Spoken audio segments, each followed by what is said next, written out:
Good evening. You're watching the news from the Sultanate of Oman television. We'll start with the headlines. His Majesty Sultan Qaboos issues a royal decree. More than $11 billion is the cost of expenses on the sector of exploration, production and development of oil and gas in 2016. The allocated number of pilgrims from the Sultanate this year is 14,000 pilgrims, and the 10th of April will be the date for opening the e-registration system for the Sultanate's pilgrims.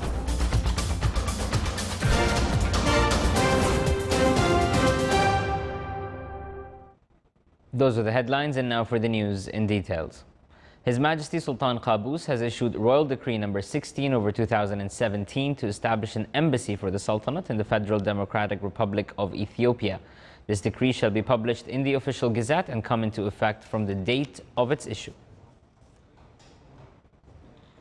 More than $11.3 billion is the cost of expenses on the sector of exploration, production and development of oil and gas in 2016, within the continuous efforts to encourage the domestic and foreign private sector for joint investment in the oil and gas projects in various fields. The expenses were distributed into 71% for capital expenditure in fields of drilling and facilities, 29% in operating expenses in the oil sector, and $18 billion, whereas for gas sector around $3.4 billion. A number of agreements were signed in 2016, mainly the petroleum agreement for the concession area block number 7 with Oman Hydrocarbon Finder Company, expansion agreement for concession area block number 61 affiliated to BP Oman, renewal of concessional agreements to an additional period to Block 9 with Occidental Oman and its partners, extension of concessional agreement period for each of the Allied Petroleum to Block number 36 and Masira Oil Company to Block number 50 and Mal Oman Company to Block number 66. Furthermore, a number of initiatives were established last year, particularly issuing 5 contracts at a cost of $388 million for the manufacture of carbon steel pipes, spare parts, packaging tube equipment, hazardous waste management, in addition to projects under construction in the polymer industry for youth in enhanced oil recovery and maintenance and repair of compressors. In order to shed light on various spheres related to developing governmental performance, the Ministry of Civil Service held a meeting today at the premises of the Institute of Public Administration to introduce an index of the governmental services, its quality criteria and evaluation mechanisms. The meeting focuses on improving the governmental services rendered to the citizens and illustrating a number of spheres related to these services. It tackled a number of pillars such as procedures of setting up governmental services index for those who deal with the governmental units, in addition to the number of features provided by the index to the employees and beneficiaries from the governmental services. It's worth mentioning that the ministry, through this meeting, seeks to expand the scope of e-governmental services rendered to both employees and citizens. Within the aim of encouraging researchers and innovators and spreading the culture of innovation in the Sultanate, Oman Chamber of Commerce and Industry, OCCI, signed a memorandum of cooperation with the Research Council to create and manage the Chamber's Award for Innovation. According to the memorandum, the OCCI commits to render financial support for 2 years to finance the award, as the support includes financing 7 main centers that cover all the governorates of the Sultanate. The award targets students, researchers, employees, businessmen and businesswomen, along with job seekers. It's worth mentioning that the first edition of the award will start on the 9th of the current month. The Ministry of Endowment and Religious Affairs announced that the 10th of April will be the date for opening the electronic registration system for the Sultanate's pilgrims who want to perform Hajj this year. The registration will continue for 2 weeks. Then the applications will be sorted out according to eligibility criteria, and the result of this sorting out will be announced at the beginning of the upcoming month of Sha'ban. The allocated number of pilgrims for the Sultanate for this year is 14,000. The Omani Society for Writers and Literati in the Governorate of Dakhiliya, in cooperation with Nizwa Cultural Center, organized a seminar entitled Oman's Political Capitals. A number of researchers in the Omani history participated in the seminar, which highlighted the civilizational role of the Omani capitals throughout successive eras. During the seminar, they discussed the depth of the Omani civilization and events that marked an important turning point in the Omani history. It came within the framework of the necessity of taking care of the Omani cities through conducting architectural, archaeological, and historical studies. The researchers in the Omani history enriched the seminar through presenting 6 work papers on the main historical cities of the Sultanate. The first work paper, entitled Qalhat in the Omani History. The second work paper was entitled Suhara's Status in the Omani History. And the third one was entitled Nizwa, the capital of the Imama. The fourth work paper was about city of Bahla, a study in the political and civilizational spheres. And the fifth one was Al-Rustaq in the 11th and 12th Hijra centuries. And the last one talked about Muscat during the reign of Sayyid Hamad bin Sa'id al-Busaidi. And still to come in our news bulletin. Oman Air will operate direct flights from the 1st of May between Muscat and Manchester in the UK.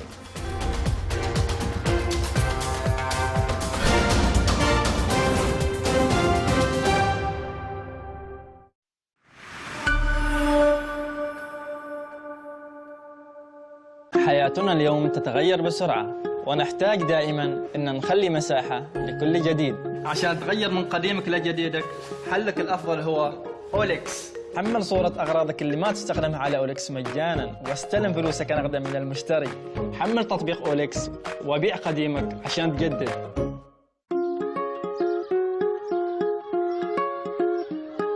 تذكر أول لما كنت تحوم بسيارتك وتدور على بيت للإيجار؟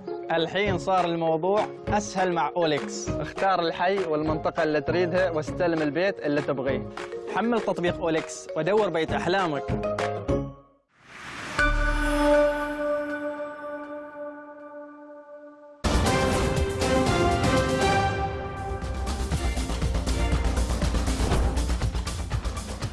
Welcome back to the news. Discussing a number of issues of mutual concern between the Sultanate and the United States of America topped the discussions of the meeting of Ahmed bin Harith al-Nabhani, Chief of Staff of Sultan's Armed Forces, with Lieutenant General Andrew Bush, Director of the Defense Logistics Agency in the USA, when he was received at the office of the Chief of Staff of SAF.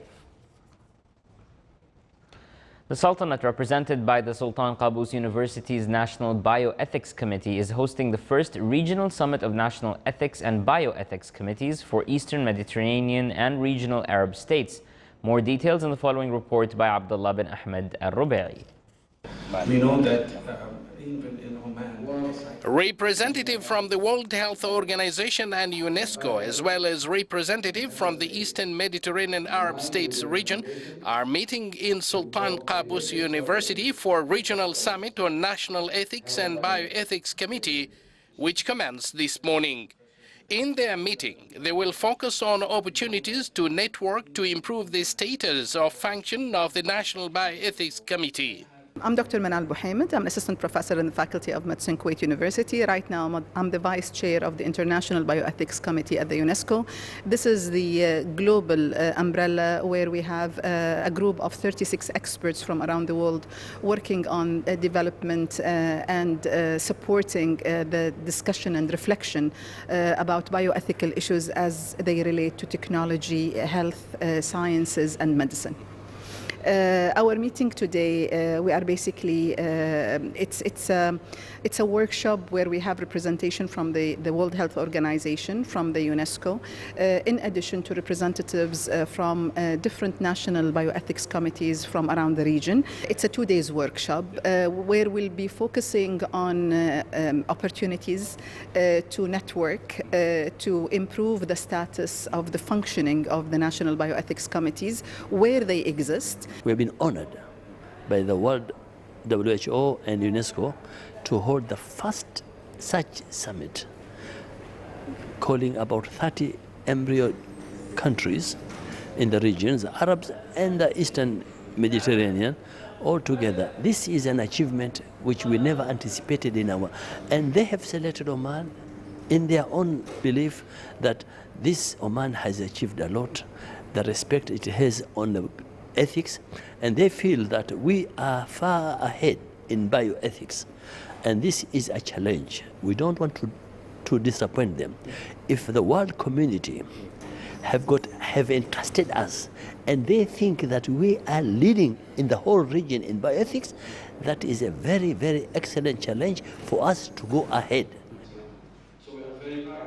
recommendations for a short. The Sultanate, as part of the Eastern Mediterranean Arab States region, is the first country to host this regional summit, bringing together representatives of national ethics committees, as well as professionals and policy makers working in the field of bioethics in the region. To foster such committees will link them with policy makers, raise awareness and share experiences about bioethical issues in the region. We are very, very happy that Oman has established the National Bioethics Committee, which is very active.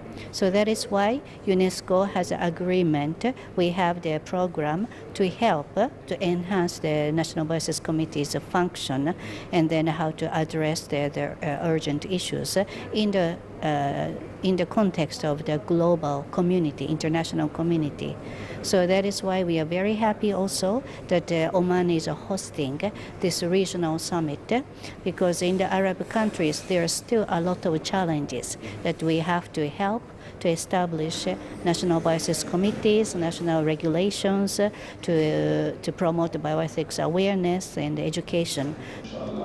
The Bioethics Committee serves as an international forum for exchange of views and debate on bioethical issues of common local and global interest, therefore contributing both to common understanding and consensus building between nations. The Regional Bioethics Summit is bringing together bioethics committees from around the region to discuss some of the very complex issues. For example, issues related to infections, epidemics, disasters, issues related to how the work of the countries in relation to things like the climate change, or for example in genomics or genetics. There is a lot of complex issues for the populations, for women, for children, and this is an opportunity for different bioethics committees in the region to discuss how to do it ethically. Outcomes of this regional summit are planned to be subjected to further discussion during the next global summit to be held in Dakar, Senegal in 2018. The main outcomes of the regional summit will be reviewing past progress and current actions and future goals in order to generate a list of prioritized recommendations for a short, medium-term operational strategy. And by doing so, the objective of the summit will be met. Abdullah bin Ahmed al-Rubai, Sultanate of Oman Television, Sultan Qaboos University. The translated copy into Arabic language of the book named People's Cities of the international architectural author Professor Jan Gehl, which had been translated to 24 international languages, was launched today in Muscat. The book contains information about designing and rebuilding modern cities and public places while taking into consideration the demographic changes, lifestyle, and the needs of the people, which will turn the urban environment into qualitative places to live in. A ceremony was held at the Cultural Club to mark the World Autism Day. It was organized by Al Wafa Disabled Children Care Center with the support of the Ministry of Social Development. The event shed light on autism spectrum disorder and raised awareness on this disorder among all segments of the society. It also stressed the need to involve and qualify them to participate in the society due to their capabilities and skills that enable them to take part in the nation building.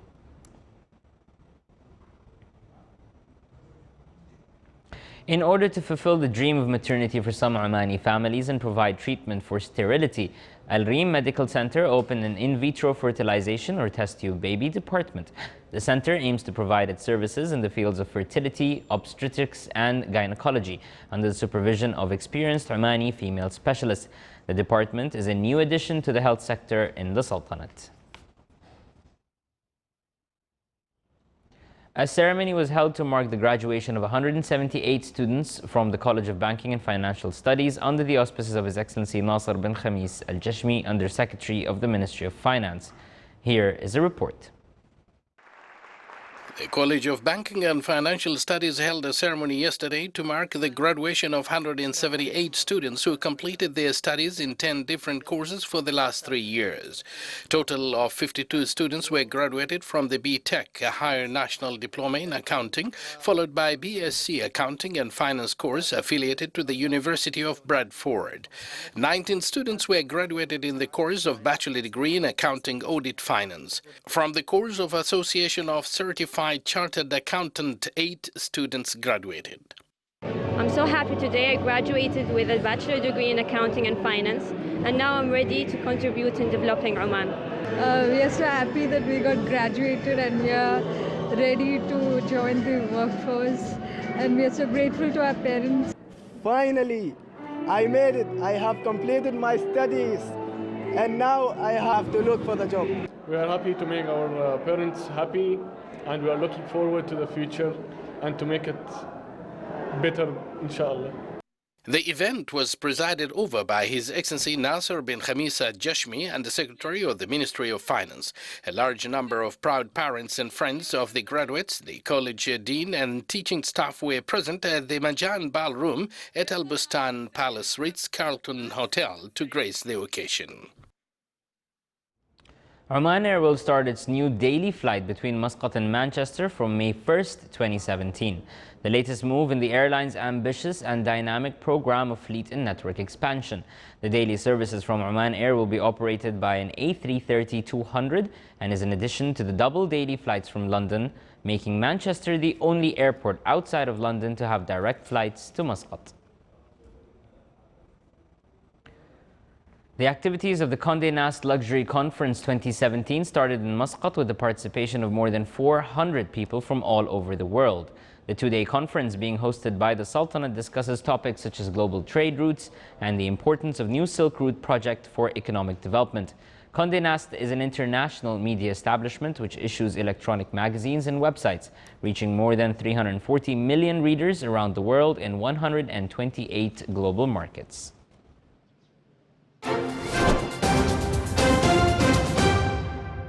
It's now time for the general weather forecast. Clear to partly cloudy skies will prevail over the coastal areas overlooking the Sea of Oman, with chances of scattered rainfall. The rest of the Sultanate will have clear skies. Winds will be north to northeasterly light to moderate, occasionally active over the coastal areas, and the seas will be moderate to rough with a maximum wave height of 3 meters.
This is the Sultanate of Oman television. Before we end tonight's bulletin, here are the main points once again. His Majesty Sultan Qaboos issues a royal decree. More than $11 billion is the cost of expenses on the sector of exploration, production and development of the oil and gas in 2016. The allocated number of pilgrims for the Sultanate this year is 14,000 pilgrims, and the 10th of April will be the date for opening the e-registration system for the Sultanate's pilgrims. With that, we come to an end to tonight's news bulletin. From all of us here at the newsroom and the studios, good night.